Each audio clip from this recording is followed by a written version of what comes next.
and her talk will be, in her point of view, on the challenges in parenting children with ASD, Ms. Mispa Miharis Yong. She is an engineer by profession and was working in a renowned MNC in Malacca, Malaysia. Ms. Mispa hails from Philippines but now resides in Malaysia along with her Malaysian Chinese husband, Yong Wei Jin, who is also an engineer. They are parents to two beautiful girls, Sophia and Steffi. She believes in balancing her work life and stresses on the importance on taking healthy breaks. At social gatherings and workplace, she is very skilled at organizing fun activities and facilitating team building events. She is also a very active vlogger, both on Instagram and YouTube, making contents related to awareness on autism and autism spectrum disorders, challenges in raising children with special needs, importance of family ties and time, etc. She has her own channel named as House of Yong. You can check it out later. Being an autism advocate, marriage course facilitator, and certified image consultant, she doesn't limit herself from doing the things she loves, working out, cooking for friends, and serving in church. Miss Pamiaris, the stage is yours. Okay.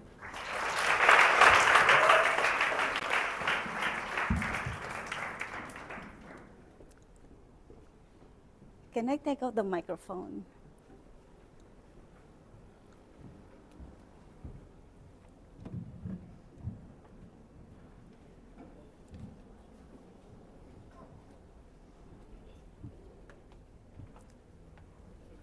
Good afternoon, Manipal.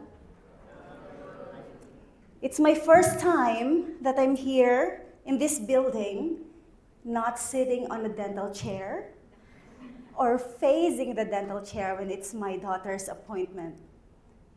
And it's also my first time that I'm not holding a suction, and it's a microphone. Okay, so I hope in the next 20 minutes, you'll be stepping out from this room, carrying with you the wisdom from a perspective of a mother. So are you ready? I hope so. So I titled my talk, I've really been thinking about what do I want the students to think about after my talk. But at the end of it, I want you to think that when you look at someone with autism, I want you to really look at them not as just someone or a person. I want you to look at them with curiosity and with a gaze, with a sense of wonder, because we are all beautiful. So as an image consultant, and I do styling services, so I accept clients who wants to be dressed well. And it's about art. So in art, when we talk about making things beautiful, we always focus about three things. I do not know if where is the laser? Okay, we talk about three things. We talk about texture, color, and structure. Three things. So when you have these three things combined, when it comes to art, the outcome is always beautiful. Whether it be food, like this, so you have the meat, which has the structure. You can see the texture comparing the meat versus the vegetable, the asparagus, and also you have some liquids here from the sauce. And you would also have the color being combined. So the color of the meat, the color of the vegetable, and of course, the overall picture would really give you something very nice to look at. You would love to taste it. You would love to drink it. And you would love to wear it. And since you are dentists, even for teeth, how do you know that someone has beautiful teeth? Right? So for me, as a stylist and an image consultant, it's all about these three things. You have beautiful teeth because the structure is very nice and it's complete. And the color is white. It's pearly white. Yeah? And the texture, there are no caries. It's really smooth teeth. You see? And this is what you always aspire to do, isn't it? When patients come to you, you would want to have an outcome that their smile would become like this. But it's different when it comes to autism. In ASD, it comes with comorbidities. It usually does not come only with one, only ASD. And that's what happened to my daughter. She's not only autistic, she also has specific learning difficulties. She has ADHD, which is the first triggering for us to have her assessed. And recently, she developed Tourette's.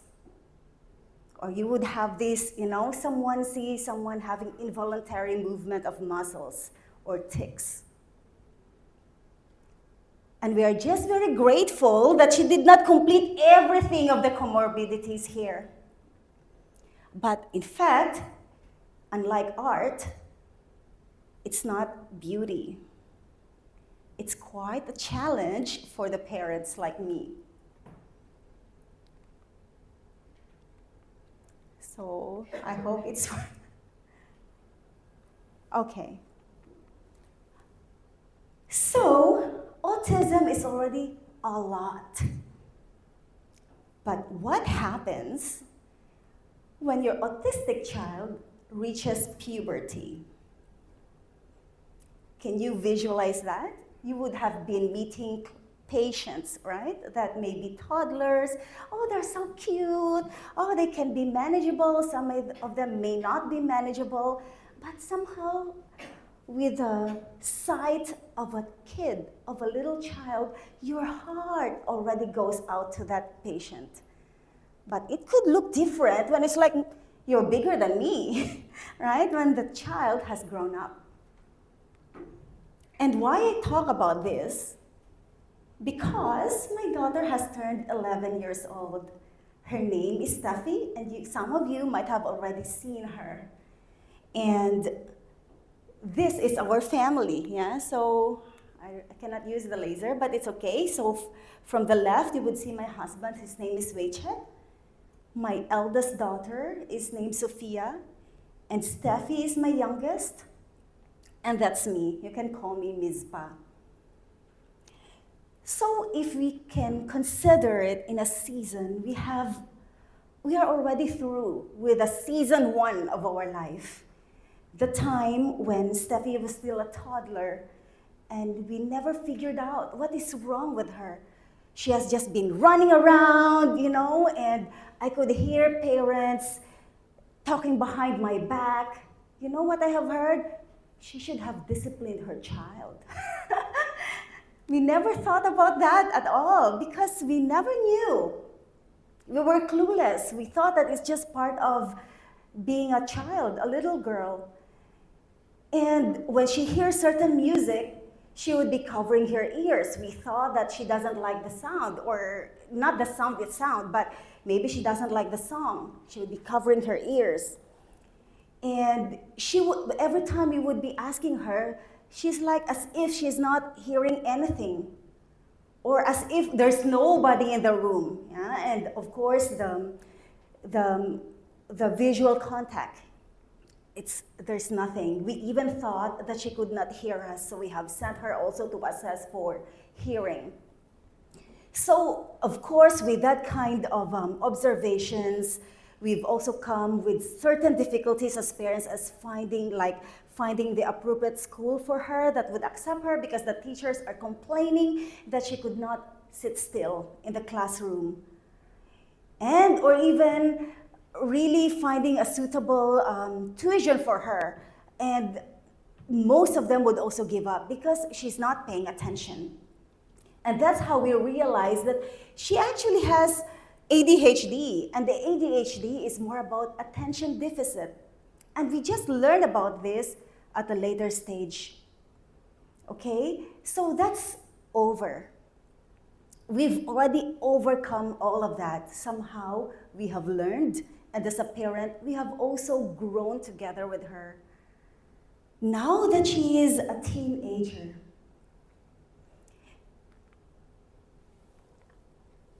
there is these statistics that I want you to consider, coming from me as a mom. Of course, earlier it was also shown that the prevalence is already 1 in 36 children identified with autism. I hope this number gets into your mind. And also, a child with autism, especially my daughter, girls are most at risk 2 to 3 times for sexual assault. And 50% of mothers of an autistic child has elevated depressive symptoms. And this really scares me, the last. 80% of families have this divorce rate. This is the data from the US, not from Malaysia. So how do you think a mother like me would feel that my daughter, who has entered puberty, has almost 3 times the risk of getting sexually abused? I could not simply leave her alone. And I could be depressed. And that also means that I have to take care of my husband double time and take care of our relationship as a couple, because I could be raising my daughter as a single parent if I don't do that. But what does it mean for you? 1 in 36 children with ASD, that's as of 2 years ago. And it means that when you start your profession, when you are out in the field, you will be dealing more, not only of these kids sitting on your dental chair, but you will be dealing parents like me who are anxious, overstimulated, overwhelmed, and could be burnt out. But the fact that I am standing here in front of you, I hope I don't look like depressed. And I'm very grateful that I still have my family intact. I am glad that I am able to share this with you. It is not easy, and perhaps I am just quite good in hiding my guilt after my daughter has been diagnosed with autism, and still thinking whether it's my fault. It's really silly. After my daughter has been diagnosed with autism, you know, just now it was shown to you that it could be genetics, right? So it was really, my husband and maybe it's just me, I did not hear anything from my husband. I have become very suspicious of my husband. Sometimes he will be doing weird stuff, weird things, talking nonsense. And I was just like thinking, is it from him? And during Chinese New Year, the first Chinese New Year since my daughter's diagnosis, I was scanning every relative that attended our family reunion for Chinese New Year. And I was really looking at everybody and observing them. Oh, this auntie is acting weird. Oh, this uncle, oh, Steffi is also like that. I was suspicious of everybody of my husband's bloodline.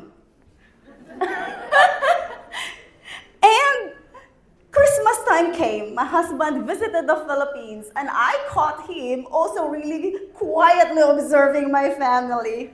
So we It's unspoken, but we seem to be like, wow, it really affects us. But we never say it out loud until one day we have to tell my mother-in-law that we have to do this therapy, we are so busy. And then my mother-in-law asked me, why? What's wrong with your daughter? I said, oh, she has delayed speech. She has this, she has that, she has this. Delayed speech, ah. Ayo, it's normal ah. She's only how old? Oh, she's already 6 years old, turning 7. It's okay, Juan. Your husband also started talking only at 8 years old. And then I was already, since he is not here, good thing he is not here, then I started to think, oh, it's him. No, but that's just, the kind of thought that it also affects you in some way. But thankfully, it did not affect me and my husband's relationship. I'm just sharing with you the kind of impact it comes to your mind when you have this, because you try to get answers. And the thing that happened to me, not only that, is since then, I become extremely apologetic. I would say sorry to almost anything, to everything that my daughter would do. Even if my daughter has not done it yet, I'm already saying sorry to the person, yeah, because she will just be barging into someone and, taking some things from someone.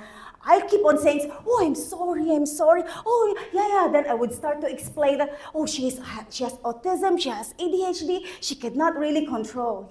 It has become like my usual dialogue. Until one day, I got bumped. My car got bumped from behind by another driver. And of course, I have to come down. And then when I saw that the other car's damage is worse than the damage of my car, which is only a scratch, you know what happened? I was saying, oh, I'm really sorry, look at your car. I was like, oh, I'm very sorry, look at your car, mine is only scratched. You see, you have to fix that. And then the driver went away.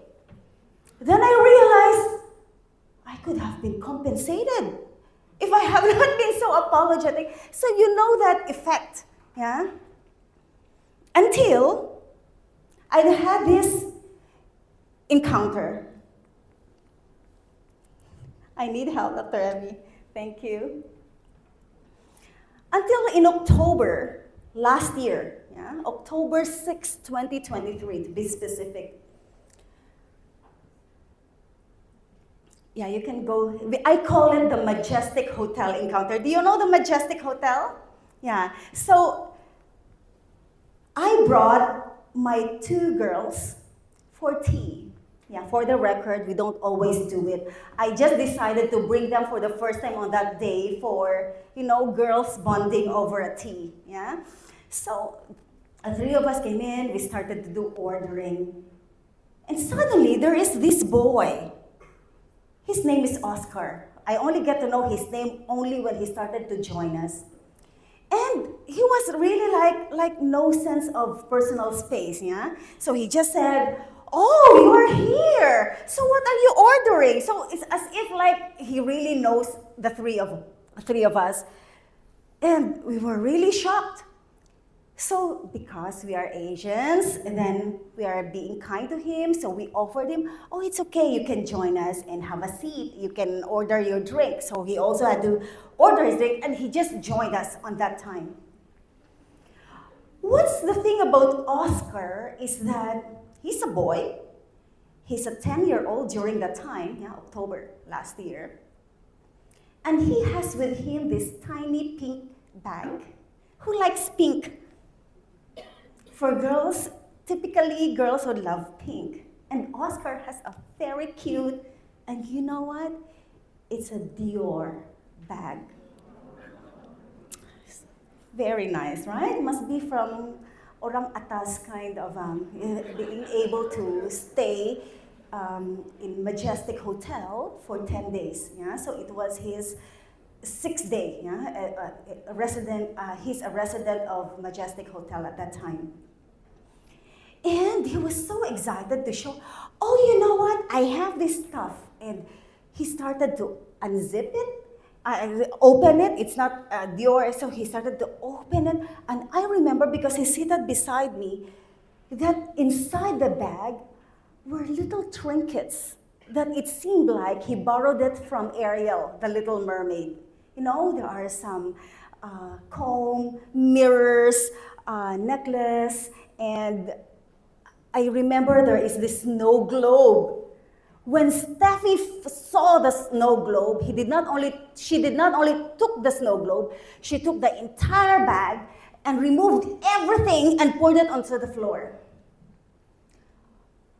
And again, the Miss Apologetic came in. You're like, oh, I'm so sorry. Do you know, Oscar, she cannot control really herself. Do you know that she has autism? And I started to explain to Oscar.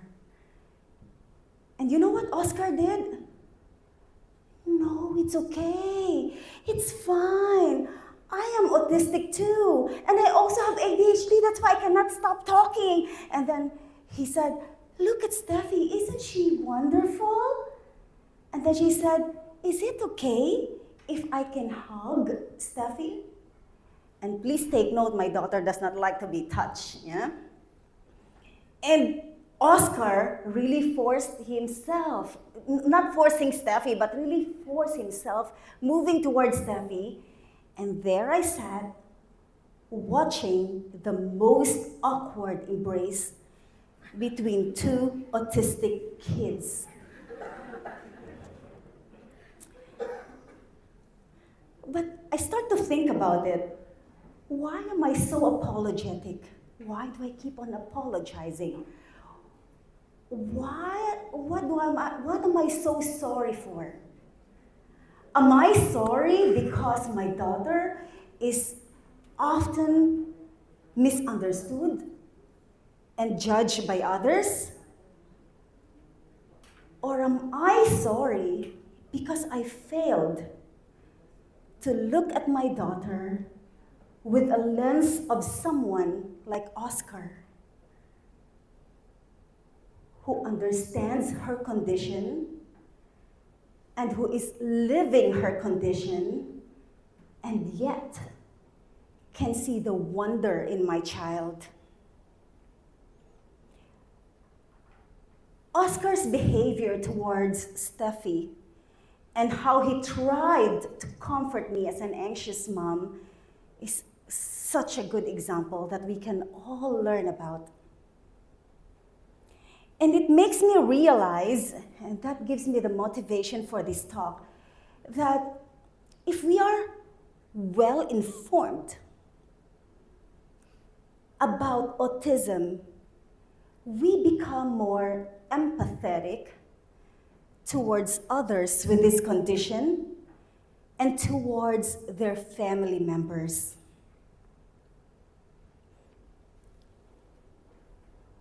So, I'm almost ending. As I've said, I want after my talk that you would have something with you to carry with you, yeah? There are 3 things that I would want you, so I'm not going to give you exams after, but I make it simple for you to remember. I put it into 3 L's that I encourage you to do. First is learn. Learn proactively about autism. I am not scaring you, but do not wait that you become a parent of one until you start digging information about autism. When you learn proactively, you can use it for your advantage. You can leverage on it. You can do your work effectively next time. Like the statistics is already showing us, you will be meeting more and more. Yeah, you have to learn about different strategies, innovative strategies, like what you have seen in the video just now, how to make your patient comfortable. Secondly, liberate. Liberate the person behind the child. Remember, in every autistic child, there is someone like me. Anxious, overstimulated, overwhelmed mom. Like what Oscar did to me. Comfort that person. Why? Can you imagine? I have been bringing my child here, yeah, for treatment. If my daughter would just say, no, and then suddenly pushes Dr. Ebby's hand, I am just standing in front, but I would really want to jump right there and say, oh, no, no, I want to do things on my own already. And if Dr. Ebby does not know how to comfort me and to stop me right there, then I could be screwing the whole session up. If the mother or the person together with the child is calm, she or he will be able to help you support the child, make the child also feel safe and calm, and you can do your job effectively. And how do you get that from a mom? How do you even comfort a mom to even believe you and trust you? Of course, I would say you have to act your part professionally. And you also, I would say, just now there are certain sensory triggers, right? You also have to dress your part. For my daughter, for example, she likes wangi, the smells good. And she likes it when she sees somebody is like really clean. Somehow my daughter has that. I know it because sometimes when I am dirty from the kitchen, she would not even come to me because I smell like onion or garlic. She doesn't like it. And I am sharing with you this because you might encounter certain patients like that in the future. And if really needed, I have this Fearless Elegance talk actually coming up in July. If you really need help in how to really be dressing your part as a professional, especially you need to get someone to believe in you, to really give you that utmost respect, and you can really be looking dignified in a clinic.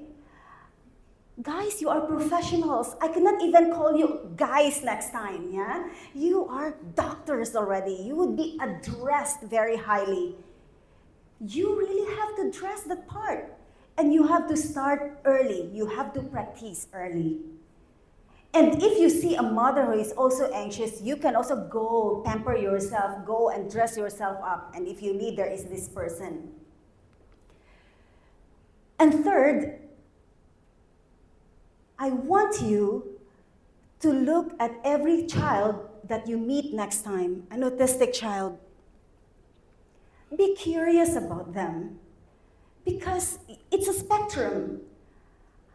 It doesn't mean that you have seen one autistic child that you already know autism your life. Each child is unique. And like my title page, I want you to gaze with sense of wonder. Why? Because when you gaze at someone's eyes, when you gaze at your boyfriend's eyes or your wife's eye, whose image do you see? Whose image do you see? Any answer? Can you try? Look at someone and look at them closely. Look them in the eye.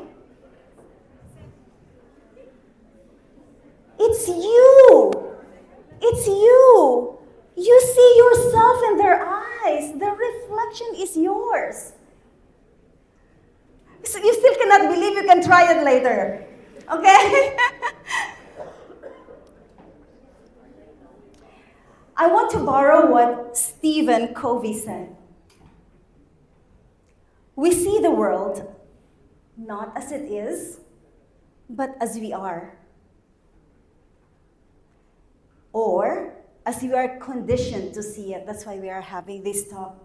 If I may be allowed to change the underlined words with autism, We see autism not as it is, but as we are, or as we are conditioned to see it.